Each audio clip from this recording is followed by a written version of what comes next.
Yeah! Number one, last rule, no drinking in the black box. Music to my ears.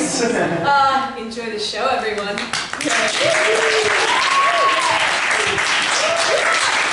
Everyone, thank you for coming out. We're Black Sheep Poetry. This show is called Handle with Care, so we're talking about things that matter to us more than anyone in particular. These are poems that speak to hills we'll die on, passions we have, things we've been thinking about all day. So we hope you enjoy. If you've never been with us before, if you hear a line you like, you're welcome to snap. But if you can't snap, a polite golf club is welcome too. So today for our introductions, we're doing everything that one person might find at a yard sale and say, yeah, I'm taking that home. So our first poet is Julia. Yay! And Julia has got a wonderful porcelain tea set with a family of dolls. That is two things. It would just be the tea set, guys. Every day, I check my rusted black mailbox to see if your letter came. I would wait for the red flag to soar into the air, indicating that news would soon reach my eyes, with nose pressed tight to the glass like the shiny-eyed child we once were, filled with the excitement of waiting for my father to come home from a long, hard day of honest work. But every day, when I would run barefoot down my driveway, the mailman, still parked out front, to see what the universe had delivered, I'd be even more disappointed than the last. Have you dropped me like the non-rhotic R? At Saks, the department store clerk says, take the elevator to the 4th floor, where I'll find an empty office, void of the saleswoman who sells me fine diamonds and emeralds and rubies and pearls and gold and silver, so that I can play pretend and be the princess in the $45 Spirit Halloween Sleeping Beauty costume and wait for Prince Charming to come and wake me to reality. It's empty, save for the single gold thimble sitting under the glass countertop that I'll use to sew back together my patchwork heart. Linguists have studied the efficacy of exclaiming explicatives in an experiment using fuck or flat, in a means to soothe the psyche, be it so that you can calm your body and mind, or that the placebo placates a need to fight, flight, or frighten. I wonder how loudly I would need to cry my shitballs and fuckaroos and thundercunts before the terror of telling the truth would subside. Another day and another day dances into the waltz of weeks and drones on into the march of months, and still no letters from war. Well, fuck your flat rate shipping, and just come here and tell me your deepest secrets so that we can bear naked to each other, and in that share in the delicious delicacy that comes with touching chest to chest, cheek to cheek, palms pressed tight to the small of our backs. Did you know that they say there's a whole separate language for the women of Japan? Society sets them apart in a way because when something is said by a man, it is accepted, yet by a woman it is foul and unbecoming. A man can say one thing, but women must add on to the end of words more effort to be something society says is all right. Well, woman, say what you wish with unwavering and unabashed wit, without worry what whimpering men will say to you. I know I for one do. How can you handle my unruly soul with care when she sputters with anxiety and bounds full of excitement at the bountiful opportunity of who she could be? Handle with care, not gentleness, my unbroken bronco of being, not deliverable by the Pony Express, or else he could be thrown. The mailman comes on Thursday, just like the Wednesday, Tuesday, and Monday before, but not Sunday. There was no post on Sundays. I tiptoe barefoot down the driveway again, feet bloody, hopeful and hungry for answers, feeling for once that today is the day to open up just another J. Crew catalog. Thank you.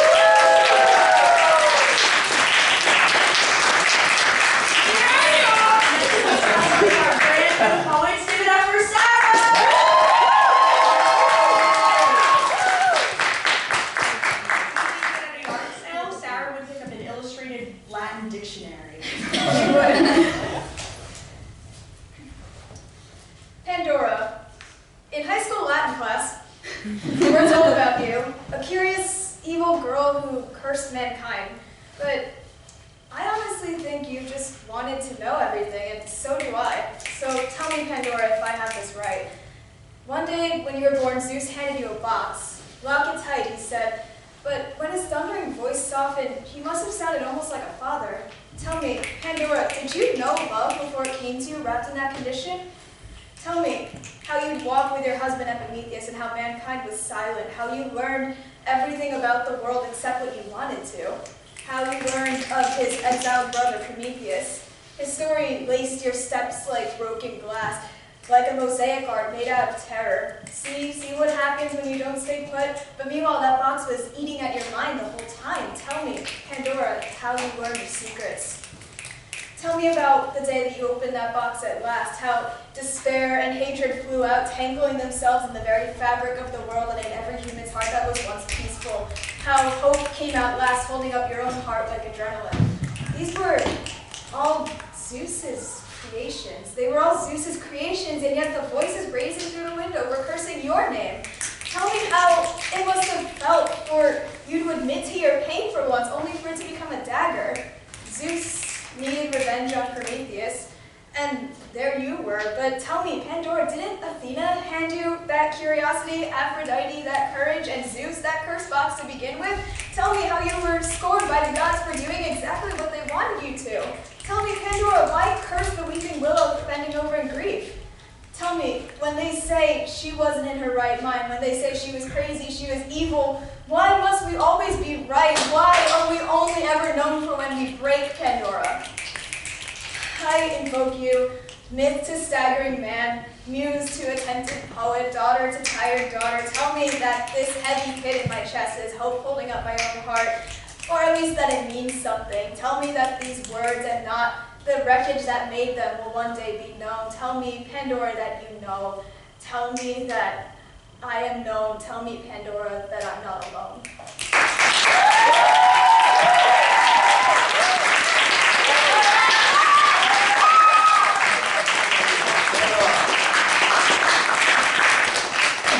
Oh, next up is Jacob.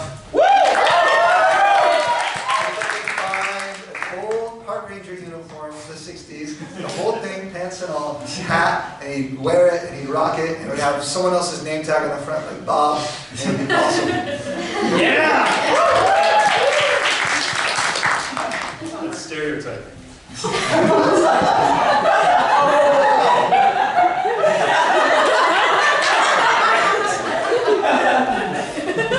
In a grotto ripe with entropy, fish dance around a tadpole.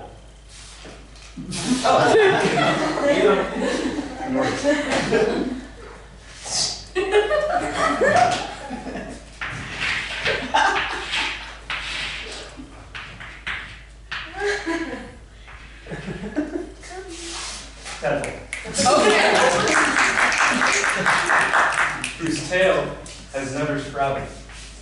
The ball with eyes resigns to the tide of the current, waiting for a puberty which will never happen. His attention wanders from passerby to passerby, and as a habit he imagines, what would it be with legs and arms? What would I be with a honey and a wallet full of cash to go home to?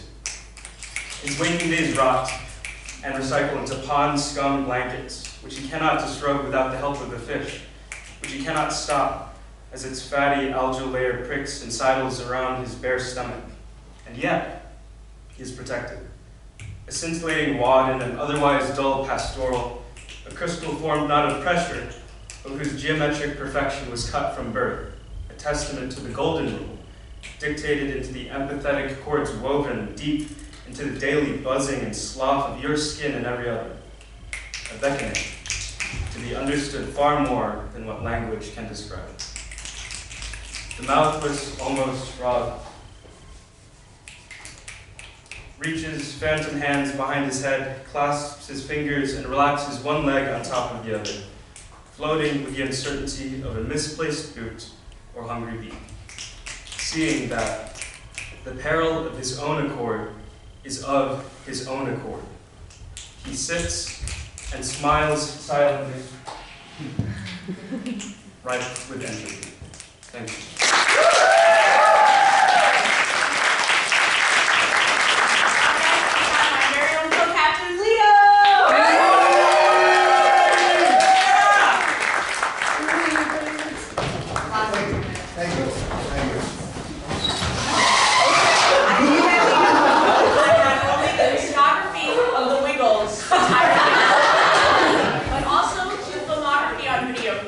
Okay. good. You know Occam's razor? Occam's razor. I'm a firm believer that there are two competing ideas to explain a phenomenon. You go with the simple. Right? Two competing ideas to explain a phenomenon. You go with the simple one. Separate the mind from the body. Pull excess thoughts somewhere in the esophagus. Don't let the half sentiments hit the sinuses. The hyper implications drip. The lungs can do the rest. Or isolate it to the stomach. Make it a head cold. Walk around knowing that you know something nobody else can ascertain. Are they looking at you? Are they thinking about you? There's a cold front of irrationality boiling within you. A chicken broth of screws and lentils, a tasteful crack in the vase, a hole in the backyard, and you really want to know what's in it, even though you're sure it's just dirt. And in an instant, out of a moment, in the middle of the day, it needs somewhere to go, or it's all going to come out the front. I've got it. Paul McCartney died in 1966, was replaced by a body double. Follow me here. Following an argument with the other three Beatles in 1966 in November, Paul stormed out of a recording session and sprinted home in his car. However, he crashed his Aston Martin on the side of the road and was found dead on the scene. Fearing mass social upheaval, the other three Beatles paired up with Britain's M15 National Security Organization and held a competition that year to replace Paul immediately. They settled on one William Shears Campbell, aka Billy Shears, and now he's Paul. While fans have noticed differences in Paul's looks, his sound during those years, the real clues are hidden in the Beatles' own albums. Let me explain.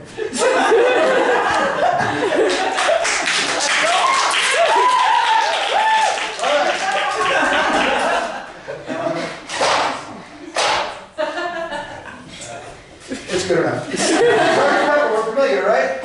Okay, let's follow. Look at this arrangement. What we clearly have is a burial scene, complete with flowers. And what is this? It's a little cutout at the bottom. Paul's bass at the bottom of the burial scene. Why would his bass be there? 5, as in 5 Beatles. 4 Beatles plus 1 fake Beatle. Fall, as we call him according to the literature. Above his head. In most cultures, don't ask which one's a symbol of death. A burning car? Why is there a burning car here? That's obviously what that is. A bloody driving glove. Okay, come on. A bloody driving glove. That's blood on a driving glove. On the other side of the doll's lap, a white Aston Martin, Paul's car that he died in that night. If you hold up this album to a mirror, you will see inscribed, I won X, he died. I won IX. That means 11/9. November 9th was a Wednesday in 1966. Wednesday morning at 5 o'clock in the day, because you know that she's leaving home, which is the exact lyric that George is pointing to on the back cover of Sgt. Pepper, indicating that that was the time of Paul's discovery of death. Okay, Abbey Road, we all know here. He's not wearing shoes. That's what people first notice. Now, he always is like in interviews, oh, we had to go so quickly and take this picture. No, you're Paul McCartney. You can say, guys, hold on, I need to put on shoes. He didn't put on shoes for a reason, because he wants to be playing chorus. He clearly didn't iron his jacket today. It's much less well fit than all the other Beatles. George is meant to represent the gravedigger, Paul the chorus, Ringo the mourner, and John the priest. He's holding a cigarette in his right hand. He's famously left-handed. To show the cigarette to the audience on the album cover. Well, here's his left hand right here. We can easily see it. 3 people here, 1 person here. 3 regular Beatles, 1 dead Beatle. Paul would have been 28 if he hadn't died at the time of this recording. Yes, the math works. Don't look it up. Next slide. The ears. You cannot change that. Attached, unattached. That little line there, you can't make that. In conclusion, Paul is dead. I am a firm believer that there are 2 competing ideas to explain a phenomenon. You should go with the nicer one. Rest easy in a pluralist system in which a moderate degree of corruption mediates the structural inequalities inherent in capitalism, which, through good faith efforts and grassroots action, we can improve for the better. The letter of the law supersedes the soup in which we struggle for truth. But if you find you're putting on some fennel, climb out on a kidney bean, and look out into the light, Don't be surprised when empty light is all that you see. Don't take pause when pink sunspots dance over your vision. And don't expect to come out with any more sense of the world than you had before. Looking into a mirror that looks both ways into eternity, a face that you swear you recognize but you cannot put a name to. There is a cold front of irrationality boiling within you. And you just need somewhere nice to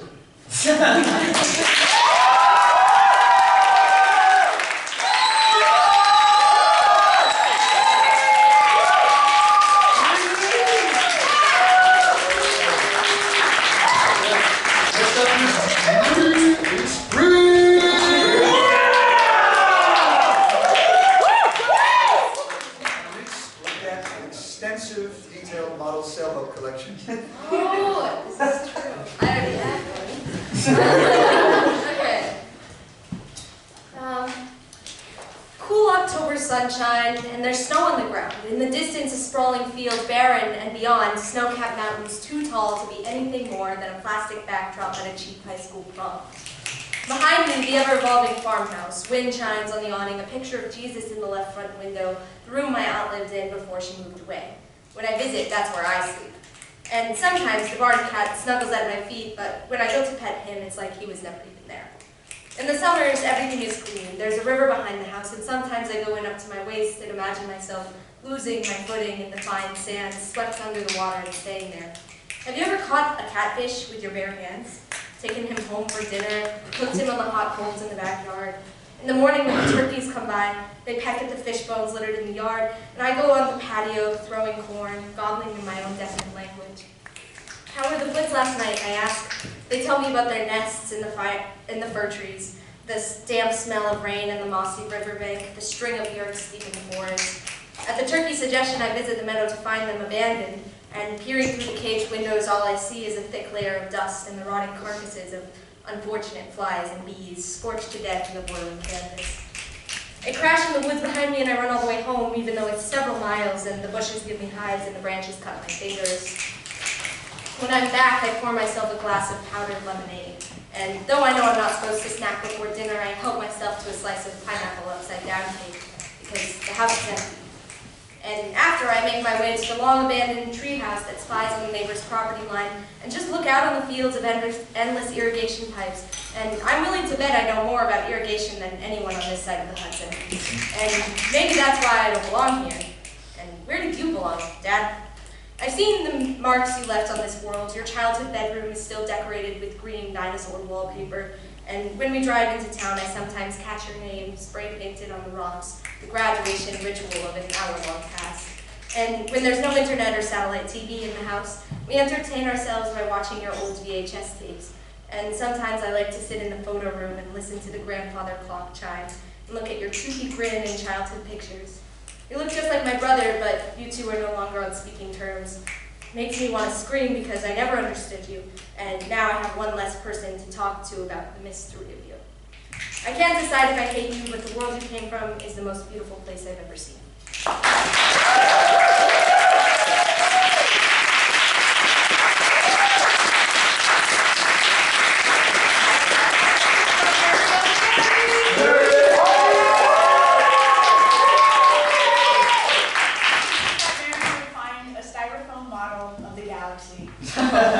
Yep.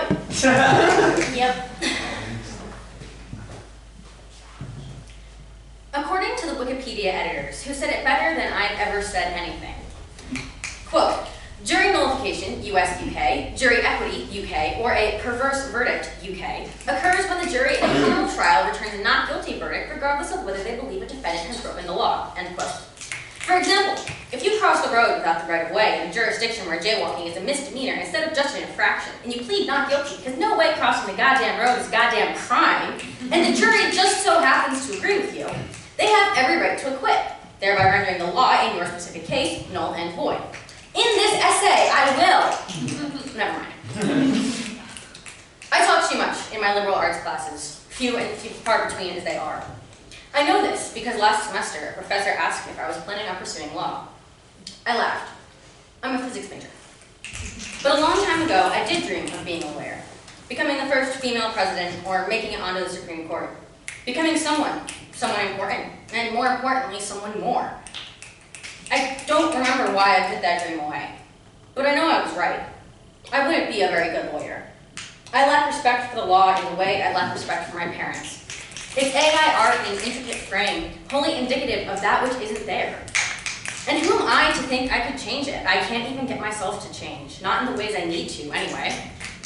I lack respect for the law in the way I lack respect for myself. It's a shadow of what it should be. It takes itself far too seriously for something so ridiculously strict, yet lacks where it matters most. It's a mess. And I don't know why I'm telling you this, but sometimes I don't look either way before I cross the road. Put my ass on trial for that misdemeanor. I've been in court since I was born anyway. Endless defense and prosecution. Judge, jury, not executioner. The law has no rights to my life or any other, and I will not give it the satisfaction of one less detractor in this intractable society. I will not. So put me on trial. Relitigate my crimes of existence, resistance, rebelling against existence. In this court, double jeopardy is all we know. Return a verdict, regardless of whether there's even a law to break. Both the law and the jury were null before opening arguments began. What's one more conviction against a record like mine? Another millstone around my neck, dragging me deeper than the bottom of this judicial ocean? This verdict has all the weight in the world, and nothing will come of it. So what'll it be? Thank you.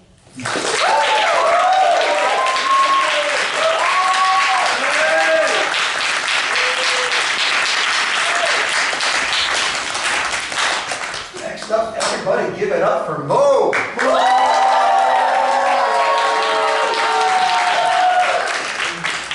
you can rock, and I like Ike Pin. It's cool, I love pens. Okay. I grew up at my grandmother's dining table. A large oak furniture taking up most of the space in San Francisco Victoria. I always marveled at the woman, though I'll never see her through such a mortal lens. 86 now, and how she would easily walk between the tucked-in chairs and trinket-covered cabinets to retrieve a magazine clipping from the kitchen. More than the table, though, I grew up in the content that covered it. A lace tablecloth or colored cotton, depending on the wash cycle, and the worlds of words that hit it. Toni Morrison was at the head, beloved of the closed eye, and I savored reading the words. Proud childishly that I could pronounce and bounce the meaning from me to those in the room, with waterlines glazed, and took the burden of diction from my sticky fingers. What do we handle with care more than the fragile glass of words that clip a throat on the way up? And those bleeding lips were never hidden, but rather proudly photographed through intense salivation. A dripping tongue of drool and wisdom, contrarian Ginsberg and beat mix, and the vague tease question, what does that mean to you? And I carried this with me, still, now. In the certain space that exists before consumptive sleep, I would write. Not with the permanence of ink and paper, but with words whispered into the dark. Vowels dissipated into the night. Between my lips, the feeling of rounded O's and N's, slipping and squishing euphony. The sudden puncture of the American R, the importance of sound and lost jokes, love notes, Sodom and Gomorrah. I wished you good night and said goodbye, and crunched on various lows. I mourned the last I love you, which shot like a bullet and held like the wound because we both knew the pain of brown stomachs. And only every so often that empties, and I feel the space inside me, devoid, finally. After spitting catharsis, after sputtering prefixes and accusation, after the taste of salt begins to dry and I still drawl, but then with more conceptualized sentences. After I swallowed my lingering thoughts and read the tea leaves when past, present, and future exist in unmarked personhood, my mouth hangs and falls to the floor, my jaw aches from the fall, and from inside spills coffee and soup and sleep, jazz and dragonflies. Healing is wordless. It's the only act I've ever done silently. It's the only performance with no applause. It's reactionary, or rather measured by reaction. It's the thought before the shrieking octave of thinking. It's the ego undressed. It's the first and final rest. It's fruits and dirts and blessed. It's poetry.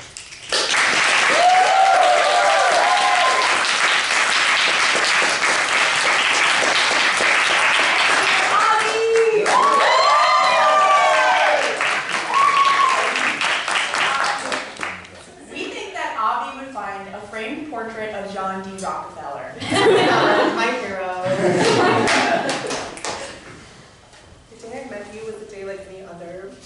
I was clutching my resume, you smiled at me in business casual. You said hi and I ignored you. You showed me your hedge fund and then I fell in love with you.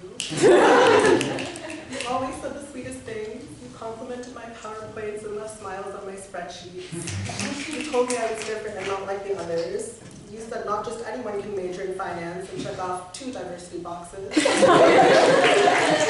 I was enamored by your big glass building. Of course, I grew weak in the knees when you told me my salary trajectory. Of course, I believed you when you said hedge funds were not good for society.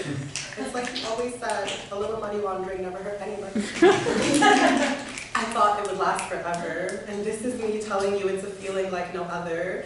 There's something so beautiful about winning an old white man's validation. From your awkward shoulder pats to the creepy way you stare at the 3rd floor intern. My friends didn't understand at all. They told me that maybe I shouldn't support a warmongering climate criminal. I told them to grow up and that they were delusional. They would never understand you like I do. You weren't just my boss, you were my everything. And for you, I've become a god in the capitalist machine. And then I see you scrolling on LinkedIn, connecting with other bitches. Week by week, I could feel us growing distant. It was just yesterday when you called me a stupid whore for selling those stocks in ExxonMobil. And I swear, I didn't know you owed that favor to Mitch McConnell.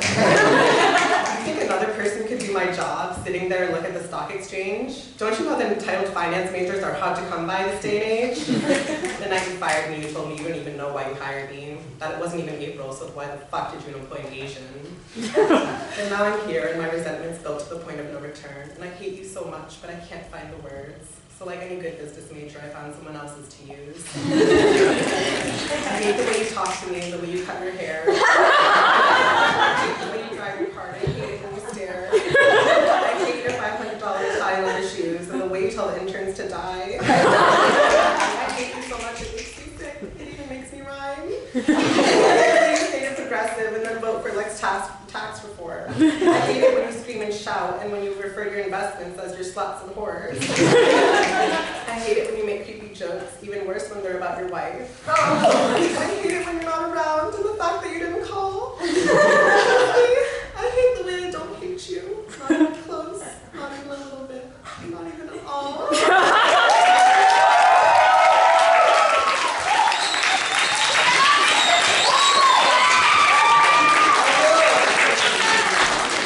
He left. We have to cheer again and come back.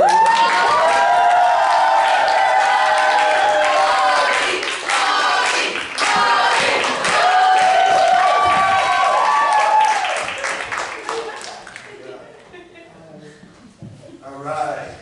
Next up is Charlotte.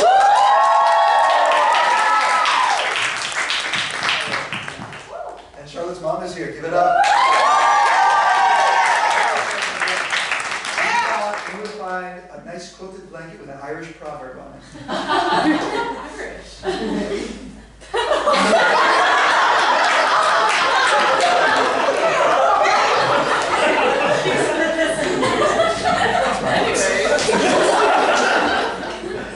Alright, this poem is about my mom.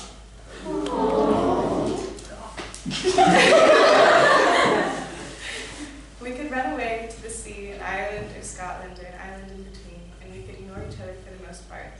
I paint and you plant fairy roses, and sometimes you'll listen in while I play guitar, and I'll be a real talent at that point. And it's cold in the winter, so maybe we could sew quilts and get a cat, and you can go walking. And I like my coffee black, so we'll have to have a good coffee machine, of course. And a good place to go get beans. Maybe you can walk there and walk back, but you drink tea, so it doesn't really affect you, I guess. But maybe you'll still walk there, and you'll still walk back to me. I'll make coffee and you make tea, and we'll ignore each other for the most part. Hot coffee because it's cold here, hot tea for your failing hands, and we'll go to the pub, maybe together, maybe not together. And it's cold here, so maybe you'll let me hug you, and I'll ignore you for the most part if you want me to, but it's cold here, and the coffee's hot, and I'm told I run warm too. And I found that in the midst of all my boyfriends, my heart still beats for you, so I'll be quiet and kind if you let me share a breakfast table, and I'll be happy if you plant those fairy roses, if you want to, if they'll survive in Ireland or Scotland or an island in between. I want to watch you grow old and wrinkled under a tartan blanket. I want a troublesome cat and a dinghy like the ones the mythical uncles used to fish off of. You can grow ugly and I'll grow fat and we'll laugh about it and we'll complain to each other about the cold, but we'll never leave it. It takes a woman to make a house a home, and I've always found a home in your womanhood. A year ago, I wrote that I wanted to be good for you, and I still do. I want to be good for you.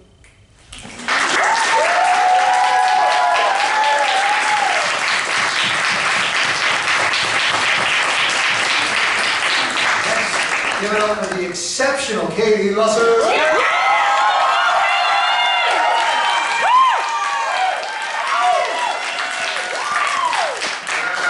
Katie would find some records by Paul Simon, Peter, Paul, and Mary, and of course, Paul McCartney. 3 Pauls. Woo! I wrote this poem about my friend. I had a dream about you last night. You called me on the phone, a number with no name attached to it, and the world split open on 82nd Street. Asphalt and subway cars and fossils pulling apart at my feet, and no one even stopped to notice with their paper bags and briefcases and in there waiting for the bus that flew over the street like nothing was there. Even when I fell over the edge and onto your couch and we were 14 again. Your cat in my lap and my coat upstairs on your bed and heaping cartons of vegetable lo mein on the coffee table and Jack Nicholson's face pressed up to the television screen, but you weren't beside me at all. Even when the sun tucked under the covers of Blauvelt State Park, the swing on your porch absent minded in the wind, a routine movement of your mother in the kitchen, I just heard your beating heart beneath the floorboards, still tied to the impossibility of everything, somehow. And I went to call for you, but when I opened my mouth, I couldn't remember your name. The house so soundless and vacant, I found myself sinking through the cushions and dumped flat onto the concrete bench of the community pool. Blinding white light and up to my ankles and chlorine and laughter and dead starchy grass, some burned out July afternoon birthday party come back to me in all its English glory, and still nobody noticed how overgrown I was, how out of place. And I said, where am I? Aloud and stupid like anyone would answer, all of them frozen in time, slumped on beach chairs and suspended mid-cannonball, bugs held by string and frog song paused to white noise, and I found myself walking towards the edge of the pool, step by step, tethered to a seeming inevitability of the distance between us, the depth of it all undulating back and forth before me, and threatening to spill over onto the pavement. Some hard, sharp feeling formed inside of me, and I felt the world grow strange and wrong, so cold and drained of all its color, and none of you in it at all. Then I felt a light poke on the shoulder and turned to find some scrawny kid, brace and freckled, curiosity and popsicle in tow, just staring at me, unblinking, and I don't know why, but I said, hey, have you seen my friend? And again, tried my best to remember your name, but found my fist closing up, unable to grasp the meaning of it all. They shook their head, but took my hand, and wordless tiny fingers ran over the thin white line in my left palm. A rip in the fabric of time you sewed up with your unrelenting kindness, and I felt it wash over me again. Your baby teeth in a jar, and slashed up fingers from thick bass strings, weaving grass into promise rings, bad weed dressed up in lavender and sandalwood, and a sweet voice singing lullabies to stray cats in the window, and punk sensibility and patches on your jacket, and freshly shaven, dyed hair collecting at my feet, and your Libra moon, and you asleep on my bedroom floor, safe from harm. And I said, you must know my friend. The sun-soaked years we spent together, the places we carved our names, the sound of your laugh, the way you made the earth in shades of green and blue in your gentle hands with broken glass and secondhand denim, and sprinkled sesame seeds. The sense of justice you balanced between your pointer and your middle finger, and always gave freely, no questions asked, you who loved the world despite its cruelty. Then I opened my mouth and realized I hadn't said a word of it at all. The bright blue goggles, so unwavering and severe, but familiar, understanding, now reaching out a ruddy, cherry-stained hand. I looked down at the water below and I said, I don't know why, but I'm so afraid. I don't know where we go from here, do you? They nodded and took my hand, small and warm, still unmarked by the pain of the world. And we plugged our noses and jumped in, and I felt it pull me downwards, head over heels and weightless, and crashing back down onto the shore of a man-made beach in South Jersey, coughing up salt and sand, and I spit out your name, and there you were, standing over me, arms outstretched, sea-green hair and toothy grin, and silver gleaming in the sun as if just woken from a dream. I wanted to explain everything to you, the strangest visions of your dog sitting at the kitchen table, your father reaching his arms over the congregation, your brother standing in the doorway of your empty room, but instead I said, I love you. And I don't know how I'm ever going to live without you, not yet. Then you just smiled, your hand to my forearm, pulling me forward, saying, come on, tripping all the way up the tiled stairs of the C-train station and back onto the corner of the American Museum of Natural History, where the light will turn green and the mailman will drive by and the school children will wait to cross the street. And inside the great hall of ocean life, a first grader cranes their little neck to look up at the big blue whale hanging from the ceiling, as if coming to understand the enormity of things for the very first time. And then I will wake up to my smallness, the picture you painted for me hanging on my bedroom wall, waiting for it all to come back to me. When Kyle spoke at your funeral, he said you walked through an old door, somewhere we couldn't follow, but could still feel the warmth of the metal knob in our hands, the honesty of your love left behind. How lucky I was to look in a room and find no one missing. But anyway, I'm just calling to say I love you. I don't know if I said it all right, but I feel it all the time. You were my brother, and now you're just the still waters and green pastures of my mind. But I'll still find you everywhere I look, and when spring comes again, I'll just have to tell everyone else I know. Thank you for letting me know you. Thank you for taking care of me. Thank you.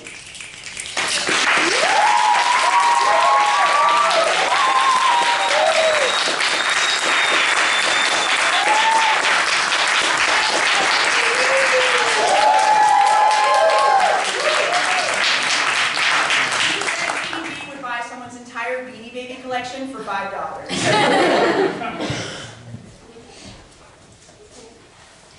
Forgive me, Father, for I have sinned. I failed my math test on purpose to make people believe I was an idiot. And I'm not really 5'6", and I lied when I said I'd be giving up men for Lent. I'm ashamed to admit that I am not a test tube baby. I just thought being a test tube baby made me seem more mysterious. Contrary to what I've said before, I was never on EST and ate the Ocho as a slightly below Olympic caliber athlete. I'll never be able to put my toe in my mouth or lick my elbow. My joints only bend one way, and I don't know how to ski. I've always aspired to have the raw talent and pure skill it takes to be a pathological liar. I knew a girl who told everyone her great-great-grandfather was the inventor of the Bic pen. Her dad had a small private island of the Atlantic off the coast of Germany, and one day she threw her long, golden hair in a messy bun, headed down the stairs, blinked her blue eyes, and cried when her mom sold her to the hottest member of One Direction. And I wish I could confess that that girl was me, but I've always liked Harry more. And I know my women and gender studies teacher believes the fear of honesty is honestly holding me back from, I don't know, being a feminist or the best me I can be, but quite frankly, there's something honest about being a liar, because at least I'm not pretending. I've never met the President of the United States of America. I'm not actually an anarchist, and I do eat red meat. I stuck my middle finger in a door hinge once because I'd never broken a bone, and I wanted a cool, colorful cast that my friends could write notes on, but my finger didn't break, it just hurt really bad and turned embarrassingly bright red, and I had no friends. And just now I peeked through the holes of the confession booth to see if we were as hot as the hot priest from Fleabag. I promise I'm not lying when I say you truly are not. I've been religious since I was 13, and then I only was because my dad wasn't, and it was a small town where my health teacher didn't teach evolution and my science teacher didn't teach sex ed, and everyone was a big fan of Christian country singer Luke Bryan. And I wanted to be that singer, and I'm so